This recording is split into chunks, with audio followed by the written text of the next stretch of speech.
Qualquer ser humano tem que ser respeitado. Um preconceito que não faz sentido com o século XXI, e mais muito mais sério, um preconceito que não está educando nossos jovens para o respeito. A partir de quando a senhora acha que a questão de gênero tem que ser discutida nas escolas? A partir de que idade? Desde pequenininha. Proíbem algo que é muito, muito impactante para a formação de meninos e meninas. O plenário do Supremo tem sido a salvação do bom senso.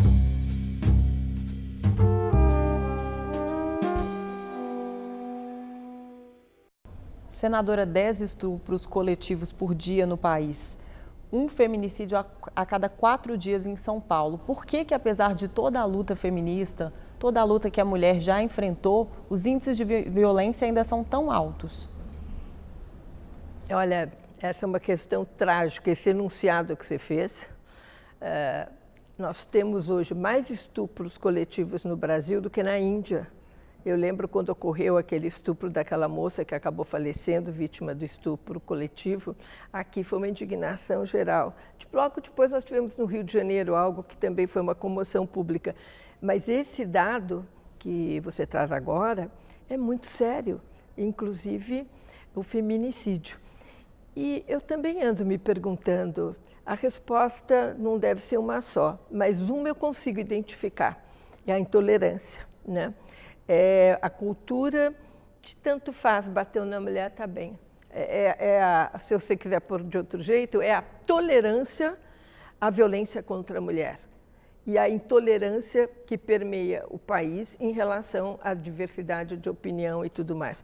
Aí nós podemos ampliar o leque para a política, para qualquer coisa, mas na hora que esse clima turbulento, violento e de intolerância acaba dominando, qualquer briga de casal também é permeada por isso. Não tem tolerância. De criança também não. Agora, notando isso, eu acredito que algo muito sério aconteceu, que fora não ajudar a melhorar a situação, vai ajudar a piorar. Na questão da educação, nós tínhamos a possibilidade que foi proscrita do PNE, né, que era a questão de gênero ser discutida na escola. Nós vimos isso sair da pauta nas câmaras, nas assembleias e também nacionalmente. É seríssimo isso, porque a questão de gênero ela é confundida com um monte de coisa que não tem que ser confundida. E o que tem que ser pensado é que a questão de gênero é a questão que vai tocar ali, no coração da relação homem-mulher, na questão do respeito, na questão da desigualdade entre homens e mulheres. Isso precisa ser discutido em escola. E a possibilidade também da tolerância em relação à sexualidade, que hoje se apresenta de tantas formas. Porque, como só focam na questão da sexualidade e não querem aceitar que exista uma diversidade sexual, eles proíbem algo que é muito, muito impactante para a formação de meninos e meninas. E isso já foi, eu mesma na gestão, quando era Luísa Erundina prefeita, eu trabalhei com Paulo Freire na Prefeitura de São Paulo. E teve um impacto tão importante, não só em gravidez indesejada, mas na capacidade, porque se falava da capacidade de dizer não ou dizer sim a uma relação sexual com responsabilidade, né? Isso tudo, depois na nossa gestão a gente continuou. Depois, por razões outras, desativaram, mas não era por causa de nenhuma questão de preconceito, é porque se corta nessas coisas eventualmente. Mas agora é uma questão de preconceito, um preconceito que não faz sentido com o século XXI, mas muito mais sério, um preconceito que não está educando nossos jovens para o respeito e para a não banalização da violência contra a mulher e para entenderem qual é a situação da mulher na sociedade e a discriminação que a mulher sofre. Isso, eu percebo que ao mesmo tempo que essa é uma notícia péssima, essa percepção, tem coisas que a gente vê interessantes. Outro dia, uma jovem de 14 anos estava me contando que ela fez um grupo de empoderamento das meninas mais jovens que ela. Bom, se eu penso isso em relação à minha juventude, é anos-luz, né? Então, nós vemos que algumas escolas, alguns locais, algumas famílias discutem essa questão, mas as centenas de milhares que não têm esse privilégio ficam sem a possibilidade de pensar sobre essa vivência. A partir de quando a senhora acha que a questão de gênero tem que ser discutida nas escolas? A partir de que idade? Desde pequenininha. Pode ser creche, menino Isso é e menina. muito polêmico entre os pais, né? Não era. Por isso que eu digo que tem um retrocesso gigantesco. Olha, quando, eu não sei, faz acho que 30 anos ou quase que a Luísa Erundina foi prefeita, eu estava fazendo isso na escola, em creche, estava ensinando as professoras como lidar com essa questão, né? Depois, na minha gestão, que foi em 2000, recuperamos o trabalho em creche, claro que é em creche, porque a questão aí da sexualidade começa a aflorar e a professora fica perdida, né? Com as perguntas, as professoras também não sabem responder. Então, quando a gente pensa, isso é uma questão da família, evidente que é, principalmente da família. Os valores são familiares e se são bem colocados pela família, isso é o que assegura. Agora, a informação, muitas vezes a família não consegue dar, não tem condição de dar como funcionam as coisas, o que é o que, dar nome às questões da sexualidade. E aí a escola tem obrigação de fornecer essas informações, e isso está proscrito.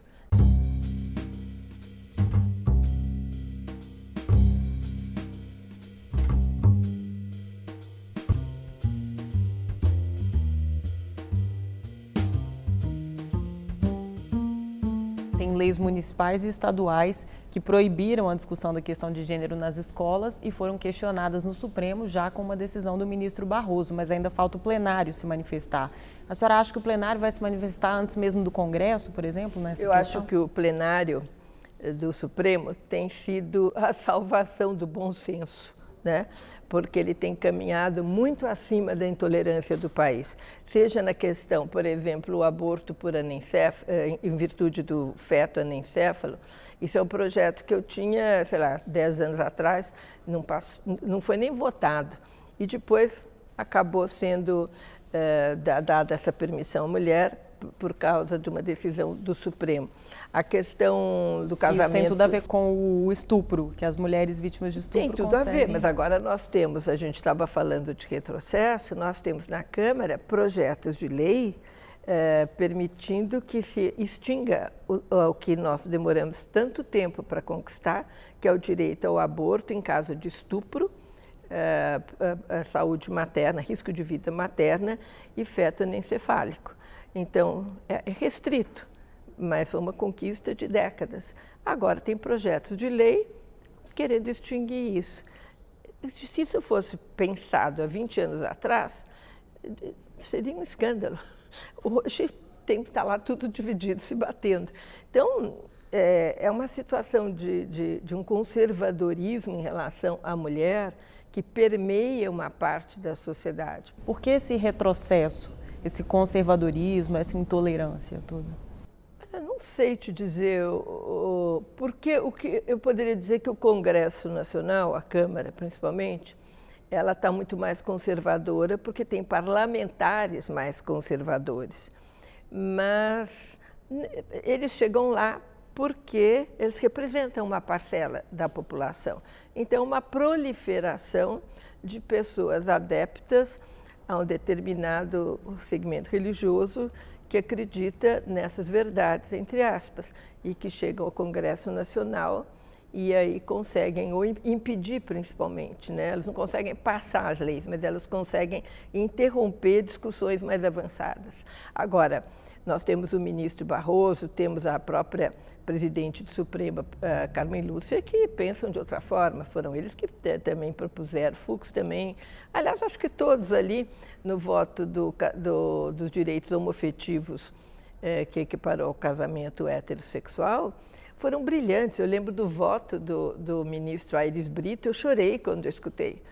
Que falava do amor, da direito à felicidade, da cidadania, da dignidade.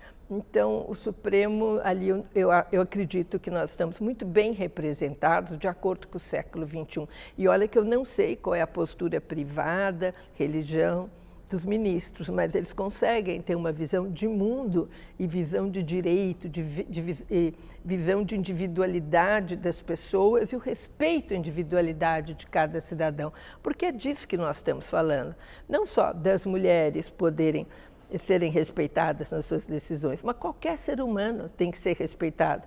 E isso diz respeito também a transgêneros, homossexual, tudo mais. E fora a confusão que fazem, eles falam, não, isso não pode estar, essa palavra, questão de gênero, não pode estar em nenhum projeto. Aí, qual é a preocupação? O que você usaria? Sexo. Mas sexo é tão amplo, não significa nada. A questão de gênero diz respeito a se a pessoa nasceu homem ou mulher. A questão de identidade sexual diz respeito a outra coisa, é como a pessoa se vê. E a questão da orientação sexual é o desejo da pessoa. Então, um transgênero, ele é uma pessoa que se vê fechado num corpo que não é o dele. Então, mas as pessoas têm muita dificuldade em entender isso, né?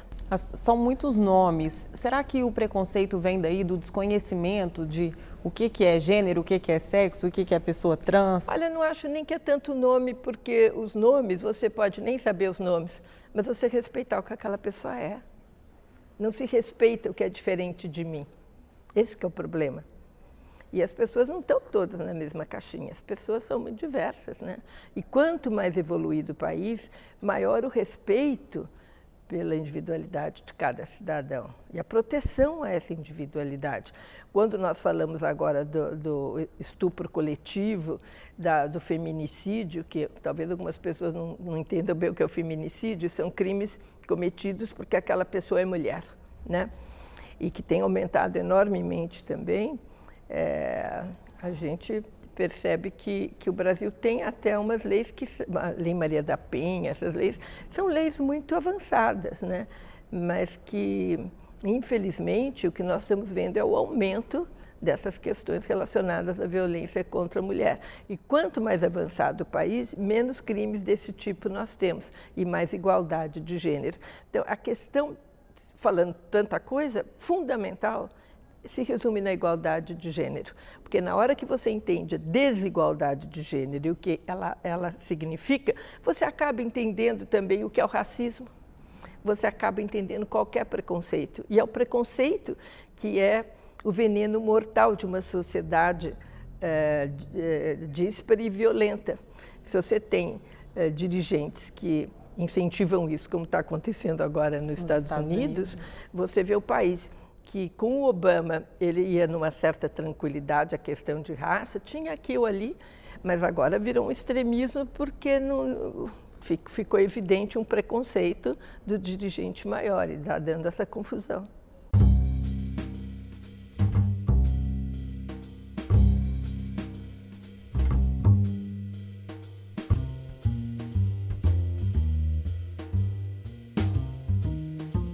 Mais uma vez o STF vai decidir antes do Congresso?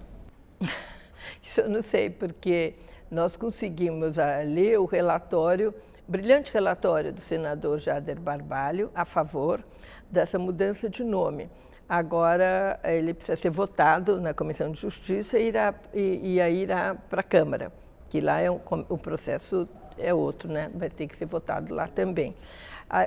Tem que se entender o que é. Agora que eu fiquei muito contente, outro dia eu estava passando, eu vi uma conversa que eu fiquei olhando na televisão e era uma moça muito bonita, assim, maquiagem, conversando com outra jovem da mesma idade. E ela estava explicando, e eu comecei a prestar atenção, ela estava explicando que ela era um transgênero. E eu fiquei olhando aquilo, eu falei, mas seria muito difícil dar essa explicação. Ela não falou nunca o nome transgênero. Ela explicava que ela era uma moça, mas que ela estava num corpo errado. E ela explicava para a amiga. Não tem cidadão que não tenha entendido aquela explicação. Eu fiquei pasma. Parabéns, acho que é Glória Pérez que escreve essa novela, porque ela conseguiu explicar com uma delicadeza e uma clareza o que é você estar aprisionado num corpo que não é o seu. Eu já acompanhei uma vez uma pessoa nessa situação, né? E, infelizmente, era uma época onde não se sabia o que era isso. Essa pessoa tinha É isso que era considerado uma doença. Hoje não é considerado uma doença, é considerado uma forma de ser, né? E essa pessoa que eu relato foi tão incompreendida, era uma jovem que se suicidou pela incompreensão. Mas hoje nós vemos, por exemplo, casais famosos como Angelina Jolie e o Brad Pitt, que tem uma menininha pequenininha, deve ter agora, sei lá, 5, 7 anos. Um dia eu vi uma entrevista dele interessante contando que eles foram se consultar porque a menina, desde pequena, ela dizia que ela era John e se recusava a usar roupas de menina e usar o seu nome de menina. E que eles compreenderam isso. E isso foi muito interessante, esse depoimento também. Perguntas que eu já vi de pessoas leigas, senadora. Como é que faz banheiro feminino e masculino, seleção de futebol, de vôlei, feminina e masculina, em relação a pessoas trans? Olha, a minha opinião é pessoal, porque eu já vi em alguns países que fazem um banheiro separado e outros países onde o sexo que a pessoa se autodenomina é onde ela vai. Eu sou mais essa postura. Ela é desse sexo, ela frequenta esse banheiro tendo feito operação ou não tendo feito operação, é como se ela autodenomina. E alguns dizem, mas vai ter tarado, vai ter maluco. Gente, tarado e maluco entra em qualquer lugar. Quem for fazer isso vai fazer isso de qualquer jeito. E eu acho que, senão você vai estar dando um direito de cidadania pela metade. Vai ser mais discriminado ainda. Eu entro no banheiro trans, o que é isso? Porque, inclusive, quando muda o nome, se quiser colocar que uma mudança por causa da que é transgênero, é sigilosa. E eu acho correto seria não ter nem isso, porque as pessoas têm que entender que não é fricote, gente, é de verdade. E não adianta só mudar o nome, né? Porque o sexo está ali mostrando, né, alguma forma como a pessoa não quer se reconhecer. Exatamente. Agora, quando você dá um exemplo mais rude, as pessoas às vezes conseguem entender um pouco. É, por exemplo, uma pessoa que chama João, mas ele se sente Maria. Ele dá o seu documento numa estação rodoviária ou num avião, onde tem que dar um documento para entrar. A pessoa olha, vê João e vê uma mulher, ele não embarca. Então, tem situações constrangedoras assim, mas tem constrangedoras mais sérias, que é no emprego. A pessoa vai pedir um emprego e não bate. Como é que vai? Aí aparece o preconceito disfarçado, a pasta não tem vaga, sei lá o que acontece, mas a pessoa ela não consegue um emprego. Então, o mais correto se nós estamos evoluindo, se nós sabemos que isso não é uma doença, se nós sabemos que nós temos que acolher e aceitar, ajudar as pessoas transgêneras a poder ter uma vida que até agora, para outras pessoas de 10 anos atrás, levava ao suicídio, nós temos que tomar essa providência de fazer um documento onde muda o nome e está acabado, mudou o nome, porque nós estamos trabalhando na questão de prevenção ao suicídio. O suicídio em gay e na família LGBT é muito alto, exatamente pelo desespero, às vezes da família não entender, às vezes do emprego não ser possível e todas as questões de preconceito que ainda permeiam, são muito fortes na sociedade.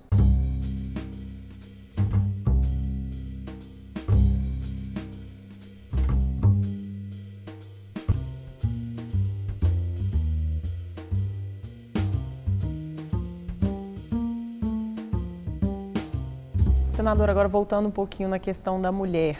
O Congresso discute reforma política, mas até agora ninguém se falou sobre os projetos de reforma política que têm a ver com a mulher, que são a paridade de vagas, ou pelo menos a reserva de 30% das vagas no Congresso para as mulheres.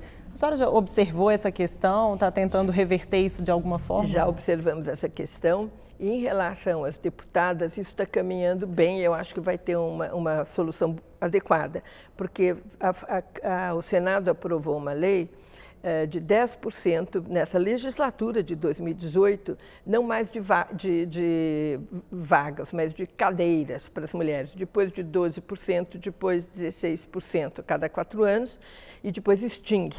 E isso foi aprovado aqui, lá está para ser aprovado, se não me engano, acho que já ele está em plenário, foi aprovado na comissão. Eu ouvi que a discussão está de ser inserida nessa nova lei. E isso garantiria, pelo menos à Câmara, essa possibilidade de já ter os primeiros 10%. Muita gente, quando nós aprovamos isso aqui, falaram: ah, mas 10%, coisa ridícula, tinham que pedir 50%. Olha, gente, eu acho que tinha que ser 50%.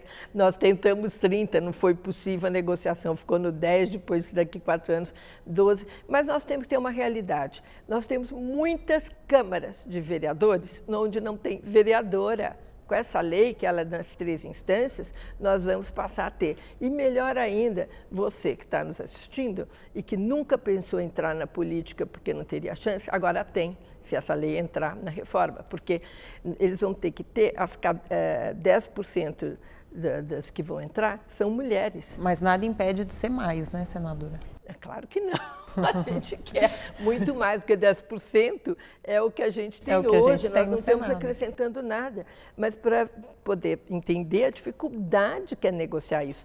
E a PEC do Senado, que é minha, isso aqui está difícil também, porque essa é muito forte. A cada 4 anos nós trocamos 2/3 dos senadores para 2 vagas. A PEC é cadeiras para a mulher e cadeiras para o homem.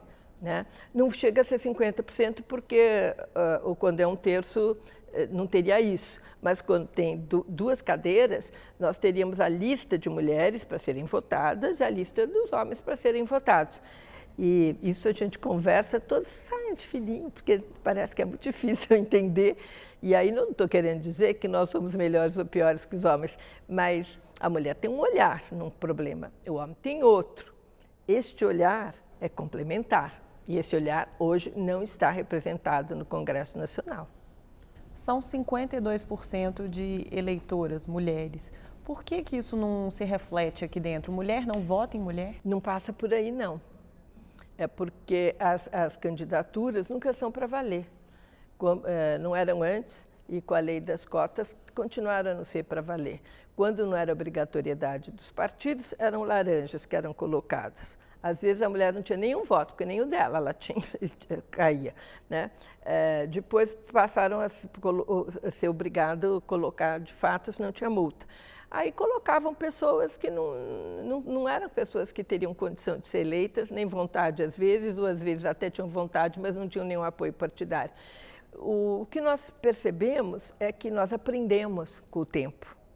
E essa aprendizagem nos fez ver que nós temos que ir para cadeiras. Como os países que avançaram, como a Argentina e outros, eles têm lista fechada. Aqui, o que é lista fechada? Seria, teríamos até 2 homens e 1 mulher, coisa assim. Mas a gente teria as mulheres garantidas. Lista fechada aqui não deu certo, não passou.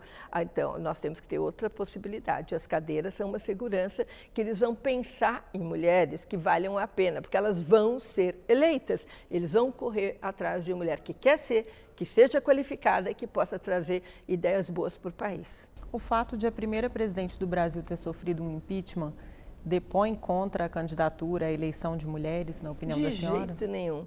Eu acredito que isso não ficou ligado à questão de gênero, ficou ligado à pessoa da presidente Dilma Rousseff. Agora, em 2016, se elegeu menos prefeitas do que na eleição anterior. Mas eu não diria que foi fruto disso. Eu também não tenho estatística, nem tenho bola de cristal para saber. Mas eu não acho que foi isso. Não foi. Eu acho que, se você inclusive faz pesquisas, as pessoas acham as mulheres ótimas políticas, boas candidatas, no sentido que há um apreço pela mulher, né? Mas na hora de votar, as mulheres, primeiro, elas não têm as mesmas chances de fazer a campanha e nem apoio partidário. Bom, aí tem outra parte para discutir também, que é a parte cultural, né? Que é muito difícil para a mulher. Por exemplo, se uma mulher é do interior de um estado, já é difícil ela se locomover para a capital do estado, onde é a Assembleia. E muito mais difícil ela vir para Brasília. Se ela é a esposa de um deputado, de um senador, ela fica no estado, né? E se conforma, de certa forma, porque ela tem filho, ela tem que cuidar dos filhos, culturalmente essa é a função dela, né? Ela tem que romper muito mais barreiras. Muito mais. É muito difícil, porque a mulher pode vir para cá, mas o homem não vem para cá acompanhando a mulher. E ele não quer tomar conta dos filhos, não quer levar filho no dentista, filho na escola, filho...